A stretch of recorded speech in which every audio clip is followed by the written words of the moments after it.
অনেকের ভিডিওতে ভিউজ হয় না। অনেকেই আছে যে আপনারা বলেন, আপনারা অনেক সময় কমেন্টস করেন, মেসেজ দেন যে আপনার ভিডিওতে কেন ভিউজ হয় না, আপনারা কীভাবে ফেসবুকে কাজ করবেন এগুলো জানতে চান। ভাই আমি তো প্রত্যেকটা ভিডিওতেই কম বেশি বলে যাই যে আপনারা কীভাবে কাজ করবেন, কীভাবে পোস্ট দেবেন। তো আবারও আমি বলে যাচ্ছি, আপনারা এই ভিডিওটা যদি ভালো লাগে শেষে গিয়ে লাইক কমেন্টস করে দেবেন, আর অন্য বন্ধুদেরকে একটু শেয়ার করে দেখার সুযোগ করে দেবেন। হ্যাঁ ভাই, আপনারা যারা ফেসবুকে কাজ করেন, অনেক দিন ধরে কাজ করেন, কিন্তু আপনাদের ভিডিওতে ভিউজ হয় না।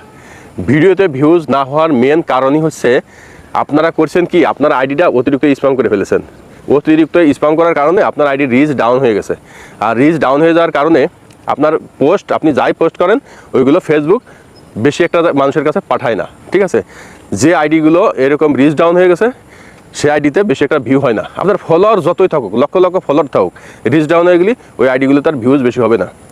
আর রিচ ডাউন হয়েছে অতিরিক্ত স্প্যাম কাজ করার জন্য। সে অতিরিক্ত স্প্যাম কাজ কি, মনে করেন যে সমস্ত মিথ্যা তথ্য দিয়ে আপনি ভিডিও দিলেন ভিডিওতে, এই ফেসবুকে, হ্যাঁ, মিথ্যা তথ্য দিয়ে কোনো ভিডিও তৈরি করে ছাড়া যাবে না। এক, দুই নম্বর হচ্ছে আপনারা করেন কি, ভিডিও একটা সামনে গেছে, ভিডিও সামনে দেখে ভিডিও সম্পূর্ণ না দেখে, হ্যাঁ, একটা কমেন্টস করে বসলেন বা দুইটা তিনটা স্টিকার মেরে দেন। হ্যাঁ, তো যে কমেন্টস করছেন ওটা ভিডিও রিলেটেড কমেন্টস হয়নি। আর ভিডিও রিলেটেড কমেন্টস করতে হলে আপনাকে আগে ভিডিওটা দেখতে হবে, ভিডিওর ভিতরে কোন পারপাসে কথা বলছে সেগুলো জানতে হবে, শুনতে হবে, বুঝতে হবে, তারপর আপনাকে একটা কমেন্টস করতে হবে। কারণ আপনি তো কমেন্টস করছেন ভিডিও না দেখেই, ভিডিও না দেখে একটা কমেন্টস করছেন, ওটা ভিডিওর সাথে মিল নাই, এই জন্য আপনার ওটা স্প্যাম কমেন্টস হয়ে গেছে। আবার আপনারা ছোটো ছোটো কমেন্টস করেন, হ্যাঁ, ছোটো ছোটো কমেন্টস, এগুলোও স্প্যাম কমেন্টস হয়ে যায়। তো যখন আপনার স্প্যাম কমেন্টস হয়ে যায় তখন আপনার রিচ ডাউন হয়ে যায়। আর রিচ ডাউন হয়ে গেলে তখন আপনি যাই ছাড়েন ওগুলো বেশি মানুষের কাছে পৌঁছায় না। ফেসবুক না পৌঁছানোর কারণে আপনার ভিউজ হয় না। তাহলে একদম সংক্ষিপ্ত সাধারণ জিনিস, এই সাধারণ জিনিসগুলো আপনারা কেন বোঝেন না আমি জানি না।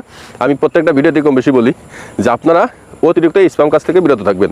ঠিক আছে, আপনারা হচ্ছে ফেসবুকে কন্টেন্ট ক্রিয়েটার হিসেবে কাজ করতে আসছেন, কন্টেন্ট ক্রিয়েটার হিসেবে কাজ করবেন, আপনারা কন্টেন্ট তৈরি করবেন, সুন্দর সুন্দর কন্টেন্ট তৈরি করবেন, আর প্রতিদিন টাইম মতো সেই কন্টেন্টগুলো পোস্ট করবেন। ঠিক আছে, আপনাকে যারা কমেন্টস করবে সেই কমেন্টসগুলোর উত্তর দেবেন। এই যে হচ্ছে একজন কন্টেন্ট ক্রিয়েটারের কাজ। আপনারা করেন কি, আপনারা ফলোয়ার আনার জন্য তাড়াহুড়া লাগাই দেন। ভাই, তাড়াহুড়া করবেন না, ফলোয়ার তো আপনার অটোমেটিকলি আসবে। আপনার যখন ভিডিও ভাইরাল হবে, দুই চারটা ভিডিও যখন ভাইরাল হয়ে যাবে, তখন দেখবেন আপনার ফলোয়ারের অভাব নাই। আপনারা দেখেন না? আপনারা তো দেখেন নাকি? দেখেও যদি আপনারা না শেখেন তাহলে কবে শিখবেন আমি জানি না। আপনারা তো দেখছেন যে অনেকে আপনার পরে কাজ শুরু করছে, তারা লক্ষ লক্ষ ফলোয়ার হয়ে গেছে তাদের। হ্যাঁ, এই যে আমার এই পেজটা এই যে 2 মাস পড়লো, হ্যাঁ, আমার এই পেজে 2 মাসের মধ্যে ফেসবুক আমাকে স্টার সেটআপ দিয়েছে, কন্টেন্ট মনিটাইজেশন সেটআপ দিয়েছে।